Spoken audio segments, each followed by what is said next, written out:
नमस्कार दोस्तों। ममता बनर्जी की पार्टी में आखिर ऐसी भगदड़ क्यों मची है? चुनाव हारने के 30-35 दिन के भीतर पार्टी लीडरशिप का लगभग 2/3 हिस्सा टूटकर बीजेपी के पाले में जाने को बेताब क्यों दिख रहा है? सबसे पहले 2/3 से ज्यादा विधायक टूटे चुनाव नतीजों के तुरंत बाद। फिर 2 दिन से लोकसभा सांसदों के टूटने की खबरें चल रही है। टीएमसी के जिन सांसदों ने ममता की पार्टी छोड़कर एनडीए के साथ जाने का ऐलान किया है, उनमें काकोली घोष सबसे प्रमुख चेहरा है, जो 10 साल पहले नारदा स्टिंग ऑपरेशन में 5 लाख की रिश्वत लेते पकड़ी गई थी।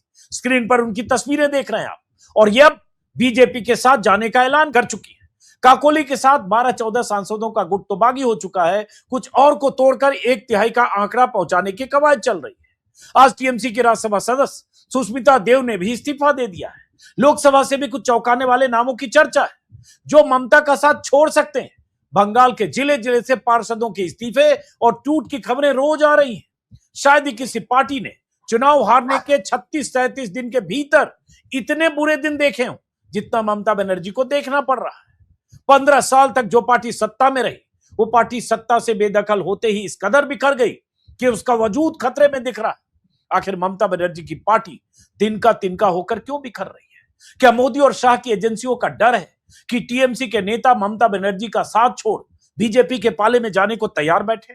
क्या टीएमसी के बागी नेताओं को वाकई बंगाल की चिंता है जिसका वो दिखावा कर रहे हैं, या जिसके बारे में वो बयान दे रहे हैं, या फिर अपनी चिंता है कि किसी तरह से बीजेपी के साथ जाकर अपनी जमीन और अपनी जमा पूंजी बचा सकें? क्या इसके पीछे मोदी और शाह की सत्ता का डर काम कर रहा है? कहा जा रहा है केंद्रीय एजेंसियों के साथ साथ बंगाल पुलिस और सीआईडी की जांच के दायरे में आने के डर से भी ममता की पार्टी में भगदड़ मची है। 2-3 दिनों से लगातार खबरें आ रही है कि सीआईडी का शिकंजा ममता और अभिषेक के इर्द गिर्द भी कस रहा है। तो सीआईडी के शिकंजे से बचने के लिए बहुत सारे लोग पाला बदल रहे हैं।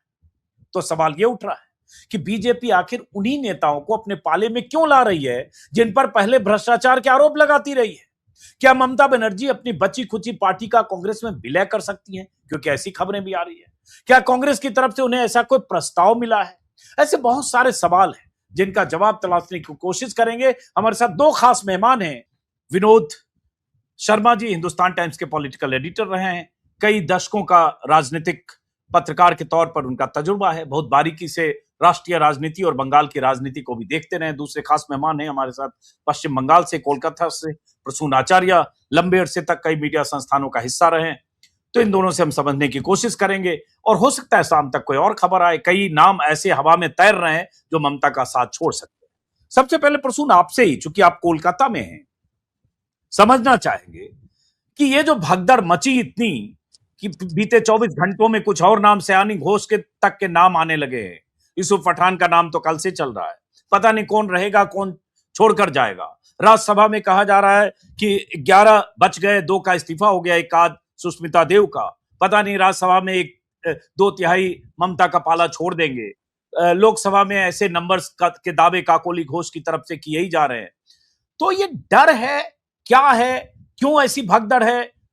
मैं आपसे अगर 3 पॉइंट में समझना चाहूं कि 3 ऐसी बड़ी वजह आप बता सके कि ये भगदड़ क्यों है ममता बनर्जी की पार्टी में। नंबर 1 है, जो लोग भगदड़ में शामिल हुआ है इसका कोई इडियोलॉजिकल बेस और ग्राउंड जैसा गांधीवादी हो या दूसरा की हो, ऐसा था नहीं। ये लोग एकजुट हुआ था पावर के लिए। सीपीएम हटाने का चक्कर में काकोली घोष दोस्तीदार सिर्फ एक ही महिला नेत्री है जो पहले से ममता बनर्जी के साथ जुड़ा हुआ था, बाकी सब लोग बाद में आया, 2009 से आया, चाहे शताब्दी राय हो चाहे जितना भी हो। तो कोई पॉलिटिकल इडियोलॉजी था ही नहीं। और ये लोग कई बार बीजेपी का साथ भी गठबंधन में जा चुके थे, कांग्रेस का साथ भी है, इसीलिए इसका कोई इडियोलॉजिकल बेस है नहीं। नंबर 1। नंबर 2 है, इसमें ज्यादा लोगों का बारे में ईडी सीबीआई इनकम टैक्स का डर है। और लोकल में चाहे काकोली घोष दोस्तीदार हो, चाहे पार्थ भौमिक हो, चाहे दूसरे हो, सबका खिलाफ ईडी सीबीआई से छोड़ करके लोकल थाना में भी केस दर्ज हुआ था। सीआईडी का भी डर है।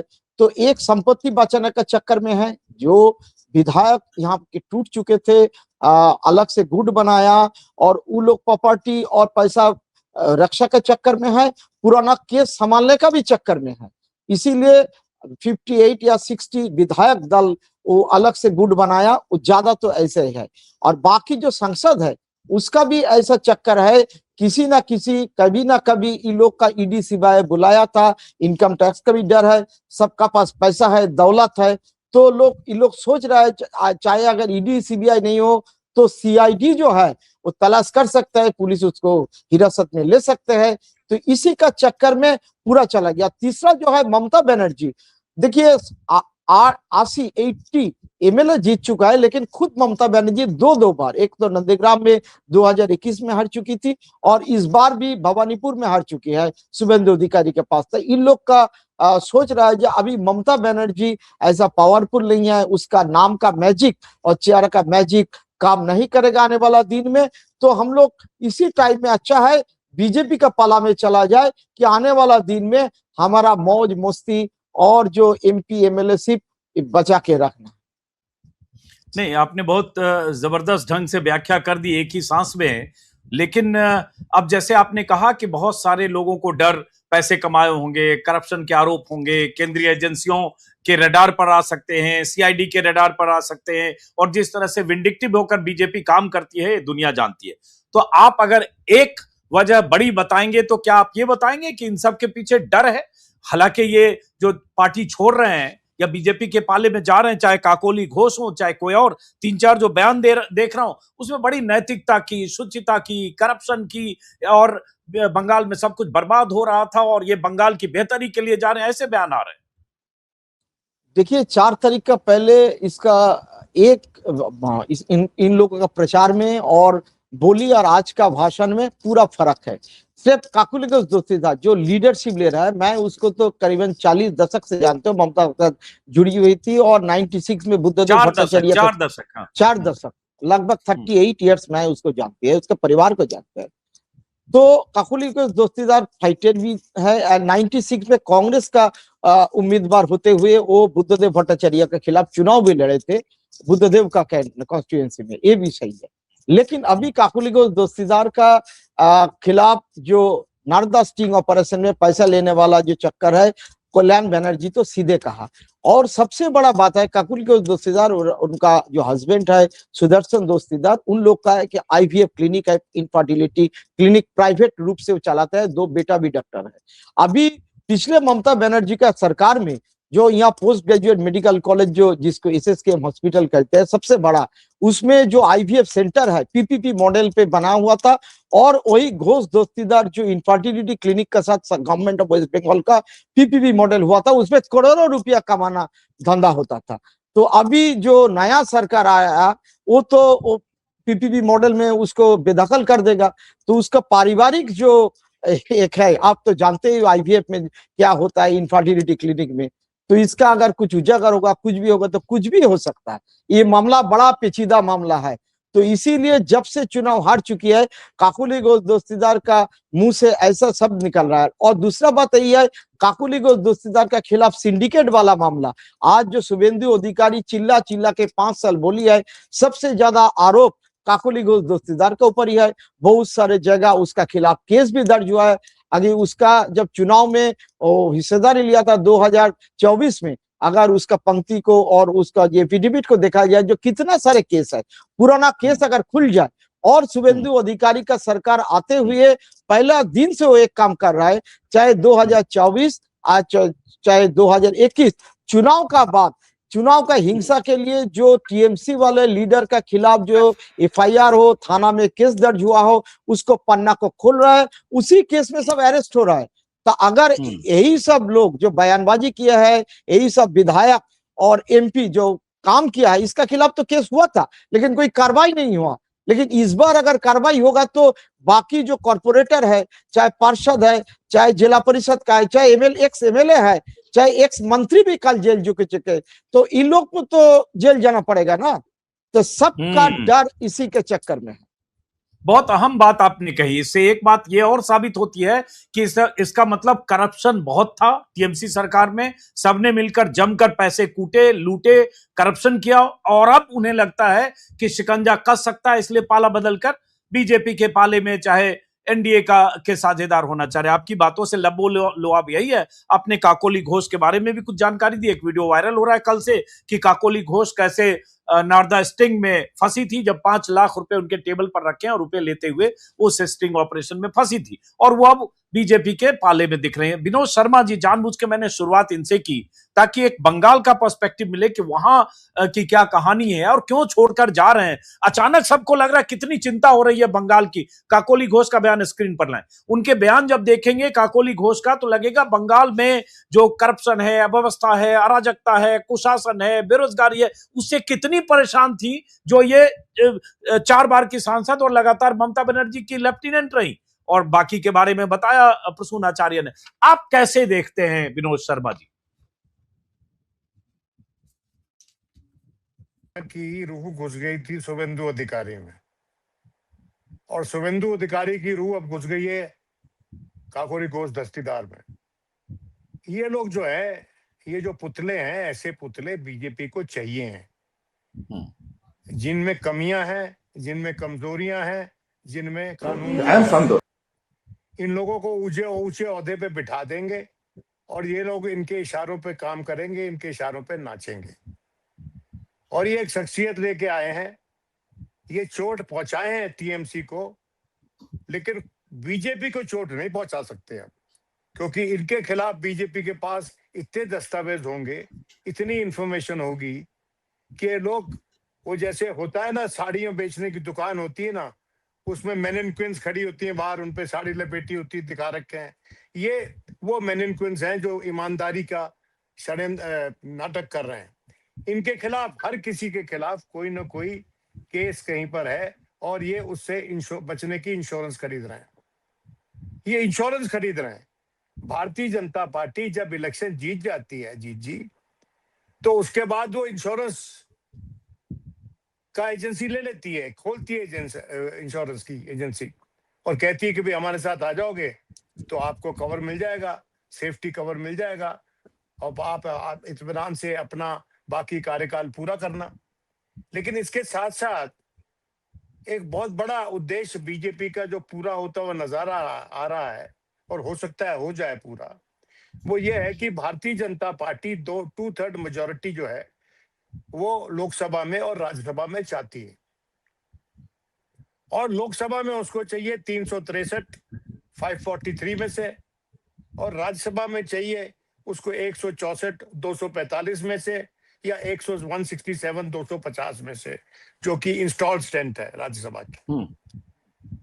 अब ये लोग जो जा रहे हैं छोड़ छोड़ के, इन आंकड़ों से क्या फर्क पड़ेगा? क्या भारतीय जनता पार्टी अपने उद्देश्य के नजदीक पहुंचेगी?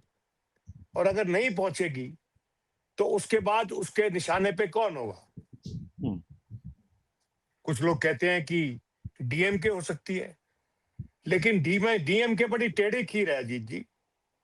डीएमके को तोड़ना आसान नहीं है। डीएमके को तोड़ना उतना ही मुश्किल है जितना कि सीपीएम या सीपीआई को तोड़ना है।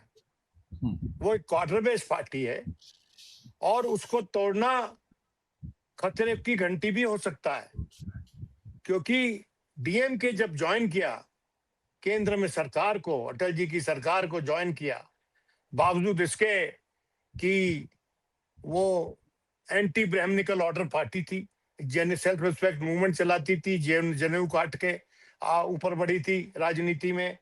तमिलनाडु में आज भी द्रविडियन पॉलिटिक्स की सिरमौर है, वो प्रमुख चेहरा है, और द्रविडियन पॉलिटिक्स हारा नहीं है तमिलनाडु में।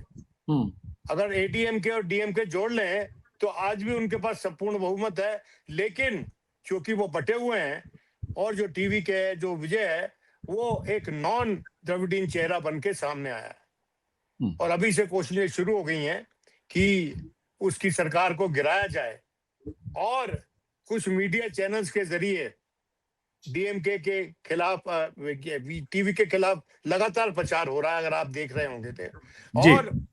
और ये भी कहा जा रहा है कि डीएमके जो है वो जा सकती है, डीएमके उत्तेजित है, नाराज है कांग्रेस से, कह रही है कांग्रेस हमारी पीठ में छुरी भोंकी। अब आप मुझे बताइए अजीत जी, कि जब हंग पार्लियामेंट होती है या हंग असेंबली होती है तो जनादेश क्या माना जाता है? जनादेश यही माना जाता है ना कि मिलजुल के काम करो। अगर कांग्रेस मिलजुल के काम कर रही है और एक रिटर्न पीस में चिदम्बरम ने बोला है कि हमने बता दिया था डीएमके को पहले। हो सकता है बता दिया हो सिर्फ दो टूक और उनका जवाब ना सुना हो, वो भी ठीक नहीं है, लेकिन जी। अगर बता दिया है तो थोड़ी सेविंग ग्रेस है। मेरा ये मानना है कि आज के दिन तमिलनाडु, वेस्ट बंगाल सिर्फ एक नमूना है। यहां से वो गारा इकट्ठा करेंगे, यहां से गारा इकट्ठा होगा और उस गारे से वो अपनी इमारत बनाएंगे। मैं I dare use the word Gyanvapi mosque बनाएंगे अपनी। ये अपनी ज्ञानवापी मॉस्क बनाना चाहते हैं केंद्र में, इन सब पार्टीज को तोड़ के परमानेंटली। क्योंकि अगर आप देखेंगे मॉनसून सेशन में ये डिलिमिटेशन का बिल लाएंगे, दोबारा से महिला रिजर्वेशन का भी बिल लाएंगे, साथ दोबारा कोशिश होगी, और उसके लिए इनको आंकड़े चाहिए। और ये जो बड़ी बड़ी बातें कर रहे हैं, जो काकोरी घोष, दस्तीदार और जो नए नए लोगों को डरा के वो अपने साथ जोड़ा गया है, ये लोग तो they have proved to be men of straw. Substance कहाँ है? सब्सटेंस कहां पर है? जब ममता बनर्जी ने कांग्रेस से बाहर आई तो सारा सामान ले आई कांग्रेस का, वो सारा सामान इनके साथ आ गया था। अब सारा सामान जो है बैग बस्तर बांध के बाहर निकल के जा रहा है ऐसी पार्टी के पास जिसके विरोध में प्रचार करके ये लोग अपनी अपनी सीट जीते हैं। ये एंटी डिफेक्शन लॉ का मजाक है, उसका टोटल मजाक है। और इन लोगों को, जैसे कि सुष्मिता देव ने रिजाइन किया राज्यसभा से, सुधांशु शेखर रे ने रिजाइन किया जैसे राज्यसभा से, वो तरीका है। आप अपनी राजनीति करना चाहते हैं, आप रिजाइन कीजिए अपनी सीट और फिर जाइए और इलेक्शन लड़िए और दोबारा सदन में आइए। अगर आप एक वादे पर इलेक्शन जीते हैं तो फिर उस वादे के खिलाफ आप उस कार्यकाल में तो कम से कम नहीं जाना चाहिए। लेकिन आजकल होता नहीं है, ये प्रिंसिपल पॉलिटिक्स का जमाना नहीं है। ये विनोद जी, ये आप नैतिकता की बात कर रहे हैं उन लोगों के लिए जिनके लिए नैतिकता का कोई मायने नहीं है। और ये सोचिए ना कि अगर 4 तारीख को नतीजे टीएमसी के पक्ष में आते तो ये सब दीदी दीदी दीदी की रट लगाकर बयान दे रहे होते। सारे सांसद यही काकोली घोष दीदी के दाएं बाएं दिखने के लिए फोटो में पता नहीं क्या कर रही होती। लेकिन चूंकि ममता बनर्जी हार गई, बीजेपी सत्ता में आ गई, तो इसलिए अब उन्हें बंगाल में अराजकता भी दिख रही है, बंगाल में बेरोजगारी भी दिख रही है, कुशासन भी दिख रहा है। ये सारे लोग बात करें, लेकिन एक तो ये लोग कर रहे हैं। दूसरी बात जो मैंने कहा, बीजेपी जैसे घेराबंदी करती है, भाई उनके लिए भी तो नैतिकता का कोई मायने 12 सालों में नहीं है। भाई वो तस्वीर अभी दिखा रहे थे हम कि कैसे 5 लाख की करेंसी लेते हुए काकोली घोष स्क्रीन पर हैं, और उसके बाद वही काकोली घोष अब बीजेपी वाला क्या करेंगे, वैसे ही 5 लाख लेते हुए शुभेंदु अधिकारी तो मुख्यमंत्री बने। तो ये तो बीजेपी ने ऐसी पटकथा लिख दी, ऐसी राजनीति की शुरुआत कर दी कि जो पार्टी हारती है उसको भी तोड़ते हैं और जो पार्टी सत्ता में आने वाली होती है उसको भी तोड़ते हैं। मतलब उनके लिए ये जो कहते हैं ना साम दाम दंडभेद, ये सब कोई मायने नहीं रखते। तो इसका मतलब आने वाले दिनों में अगर देखें तो विपक्ष के लिए और मुश्किल और मुसीबत का दौर शुरू होने वाला है। इसको कैसे देखते हैं अजीत जी? मेरा ये मानना है कि जब भी हम कोई पहला सवाल विपक्ष से पूछते हैं तो हम बेइंसाफी करते हैं। मेरा ये मानना है, हालांकि हमारा हक है सवाल पूछने का, इसमें भेदभाव नहीं हो सकता। जो भी जिससे भी हमें सवाल पूछना, बाहैसियत पत्रकार हमको पूछना चाहिए और हम लोग वो कर्तव्य निभाते हैं। लेकिन मेरा ये कहना है कि जितने सवाल, हम आपकी बात नहीं कर रहे हैं, अपनी बात नहीं कर रहे हैं, आचार्य जी की बात नहीं कर रहे हैं, हम उन लोगों की बात कर रहे हैं जो कि जिनको कि लेगेसी मीडिया बोला जाता है, जो मेन स्ट्रीम मीडिया जिसको बोला जाता है। वो लोग जो है सुबह से शाम तक पिंडदान कर रहे हैं तृणमूल कांग्रेस का, सुबह से शाम तक यहाँ पर। और उधर तमिलनाडु में विजय की वो ऑलरेडी अनाउंस कर रहे हैं कि विजय का सरकार दिवंगत होने वाली है। और ये भूल रहे हैं कि तमिलनाडु में अन्नामलाई छोड़ के चला गया बीजेपी, उस पर ज्यादा तवज्जो नहीं है। देखिए बात यह है ये है प्लूटोक्रेसी, धनतंत्र। ये डेमोक्रेसी नहीं है, अब ये प्लूटोक्रेसी है, जहां पर सत्तारूढ़ दल के पास सत्ता है, उसके पास रोकड़ा है, और उसके जरिए सत्ता और रोकड़ा के जरिए आंकड़ा बनाती है। वो इलेक्शन के जरिए नहीं बनाया जाता। पूरा इलेक्टोरल सिस्टम जो है, अब आप मुझे बताइए, हमारे जो विपक्ष वाले भी बड़े भोले हैं, उन्होंने कहा एक चिट्ठी लिखेंगे वो माननीय मुख्य न्यायाधीश को एसआईआर के बारे में। ये उन्हीं को चिट्ठी लिखेंगे जिन्होंने कहा कि एसआईआर वैलिड थी। ये सवाल तो बनता भी नहीं था। एसआईआर वैलिड थी, इस पे किसी ने मना नहीं किया। ये बात जरूर कहा कि स्पेशली बंगाल में क्यों हो रही है, लेकिन एसआईआर जिस प्रक्रिया के जरिए की गई उसकी ईमानदारी पे सवाल थे, उस पे तो कुछ बोले नहीं। उस पे तो अभी भी 32-33 लाख वोट से बीजेपी जीती है, 32 लाख वोट से शायद, और 34 लाख वोट जो है एजुकेशन में पड़ा हुआ है एसआईआर में। अब आप मुझे बताइए, ये फेयर इलेक्शन है 27 क्या? लाख 27 लाख जितना भी है, आंकड़ों को छोड़ दीजिए, सब्सटेंशियल नंबर ऑफ वोट्स है। मैं ये कहना चाह रहा हूं कि ये जो पूरा एसआईआर का प्रकरण हुआ, ये जो इलेक्शन हुए हैं अभी वेस्ट बंगाल में, ममता बनर्जी ने अपार गलतियां की हैं।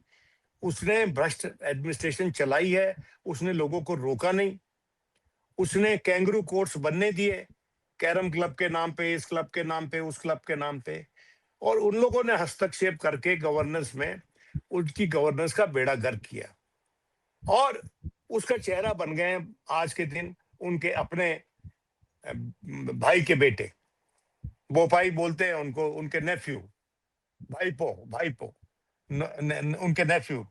देखिए, अभिषेक बनर्जी को तो एक एग्जाम्पल बनाएंगे ये लोग मिलके घेर के, क्योंकि अभिषेक बनर्जी के बनाने के बाद ही शुभेंदु अधिकारी छोड़ के गया था, इसी दिक्कत में छोड़ के गया था।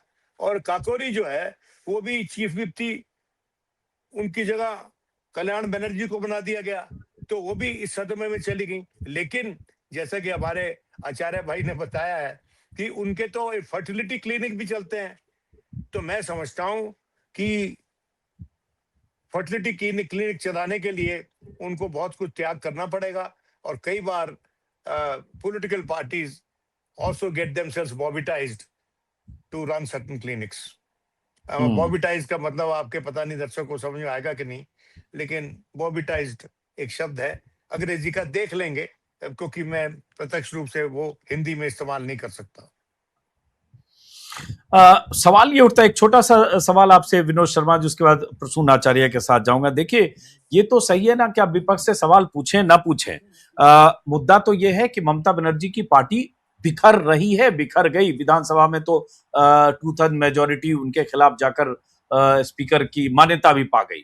सरकार जिसकी बनी बीजेपी की हम देख रहे हैं, लेकिन चुनाव आयोग हो चाहे स्पीकर हो, बीते अतीत में क्या हुआ है, महाराष्ट्र में क्या हुआ, वो सब हमने देखा है, सुप्रीम कोर्ट से लेकर और महाराष्ट्र विधानसभा तक। अब सवाल ये है कि ऐसी स्थिति में लगता है कि टीएमसी पर वर्चस्व भी, अगर बागी जो विधायक सांसद, वो जो एक बड़ा समूह बन गया है, वो वर्चस्व हासिल कर ले और उस तरह से उद्धव ठाकरे वाली नौबत ममता बनर्जी की न हो जाए, ऐसी कोई बात नहीं है। हो सकता है, मुमकिन है वैसे ही हो जाए, सिंबल भी चला जाए। अभी प्रसून आचार्य बता रहे थे, मैंने फोन किया, बता रहे थे 1000 करोड़ पार्टी फंड भी है, तो कुल मिलाकर पूरी पार्टी एक तरह से हो सकता है कब्जे में चला जाए बागियों की। फिर ममता बनर्जी के पास क्या विकल्प बचेगा?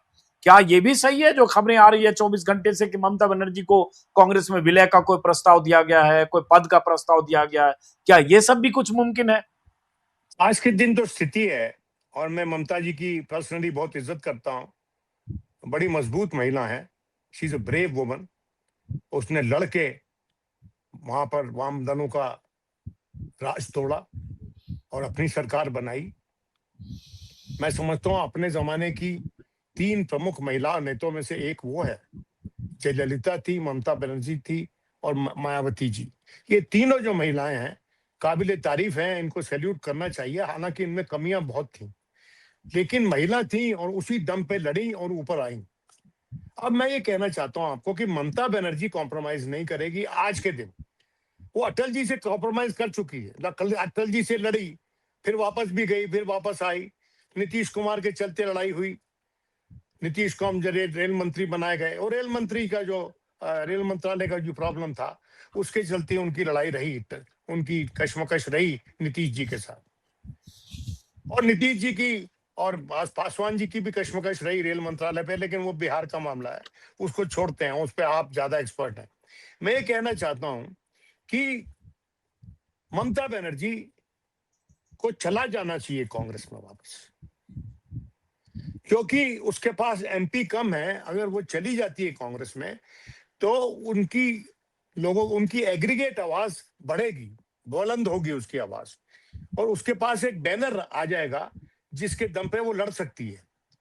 और मैं समझता हूं कि अगर वो अपनी पार्टी का विलय करती हैं कांग्रेस में, तो कुछ टर्म्स एंड कंडीशंस तो होनी पड़ेंगी ना।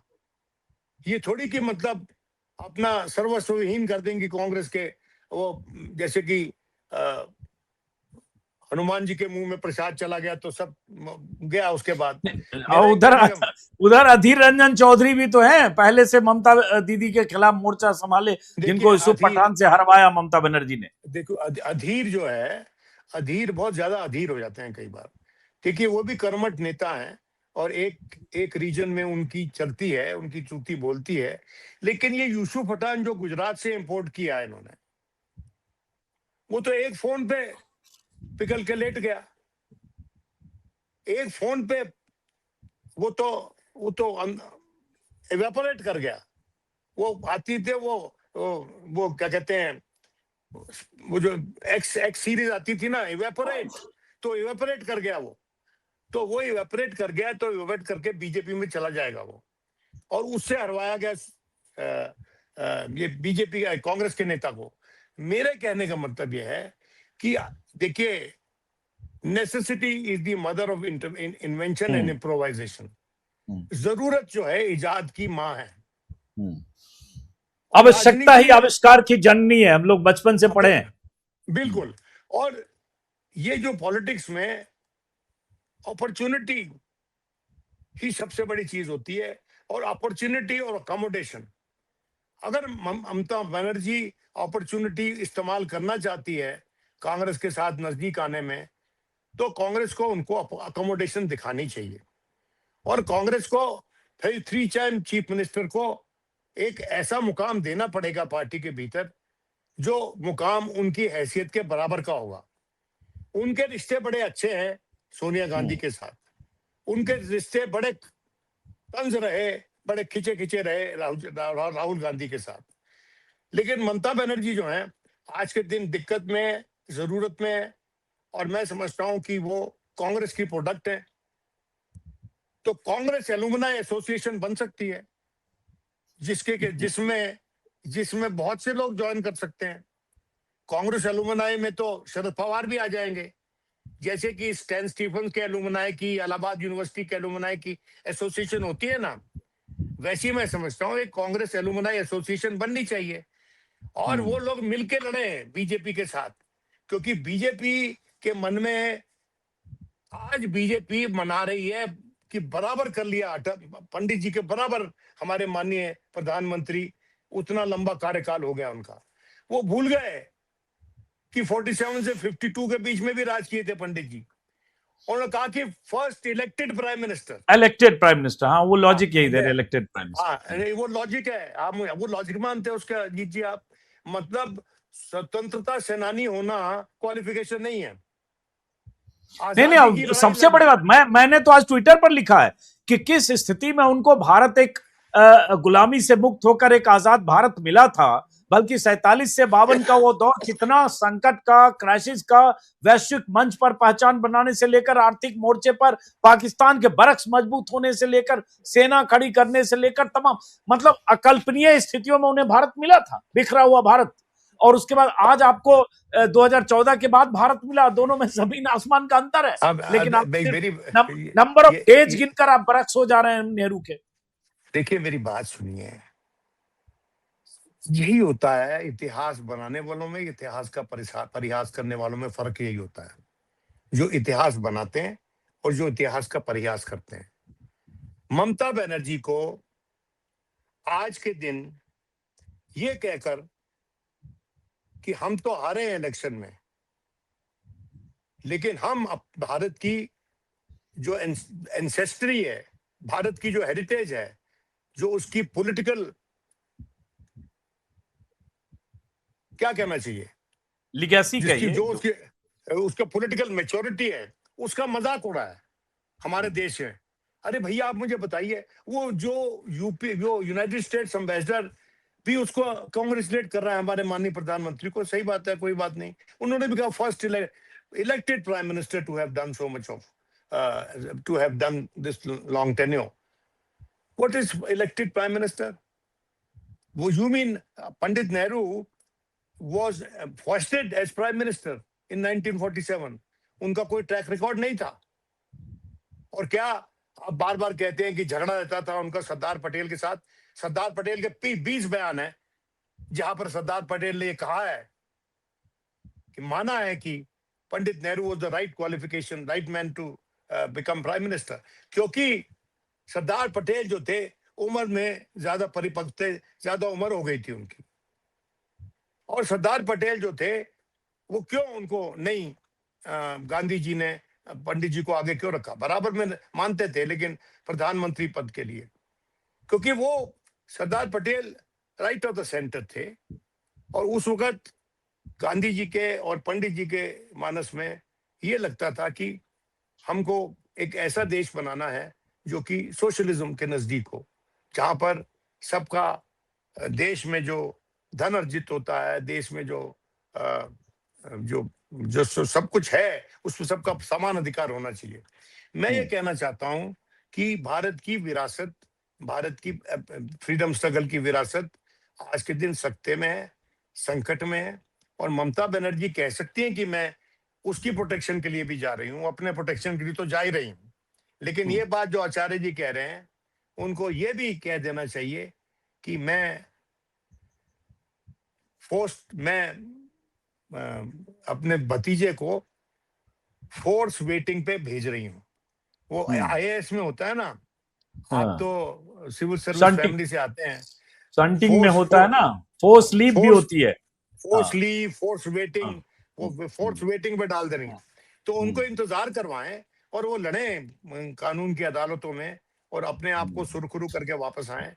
लेकिन मेरा ये कहना है कि Mamata Banerjee, it is a good time for Mamata Banerjee to go back to the Congress. कोई और अगर मर्जर नहीं भी करना है तो कोई ऐसा अरेंजमेंट आप कर सकते हैं जिसके चलते उनकी बात भी मन जाए और उनको एक वो नेशनल प्रोफाइल भी मिल जाए ममता बनर्जी को, जिसके चलते उनकी आवाज सारे देश में बुलंद हो सके। ये चलिए, मुश्किल काम है, लेकिन हो सकता है। अगर कुछ ऐसा हुआ, ऐसी गुंजाइश दिखी या ऐसी सरगर्मी हुई तो इस पर बहुत बार हम लोग बात करते रहेंगे। प्रसून आचार्य, एक सवाल फिर कि दिल्ली से जो दिख रहा है उसमें तो यही दिख रहा है कि संसद में अभी जो उनके 28 सांसद हैं, 19 सांसद चाहिए 2/3 के लिए, उसमें दावा किया गया 20 का, लेकिन कीर्ति आजाद की तरफ से कहा गया या जो उनके बाकी ममता बनर्जी के सांसद हैं कि 12-13 से ज्यादा नहीं है। अभी भी नंबर का पता नहीं कितने हैं, नाम तरह तरह के आ रहे हैं। यूसुफ पठान के कल आए, सुबह से सयानुम घोष का चलने लगा।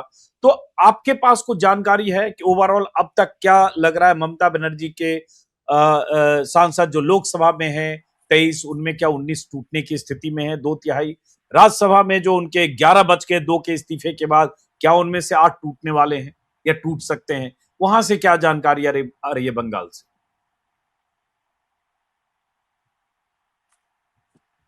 मेरा सुनाई दे रहा है ना? हाँ जी, हाँ जी।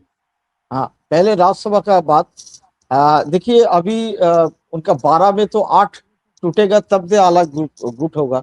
अभी सुष्मिता देव इस्तीफा दे दिया तो 11 हुआ, फिर भी 8 चाहिए।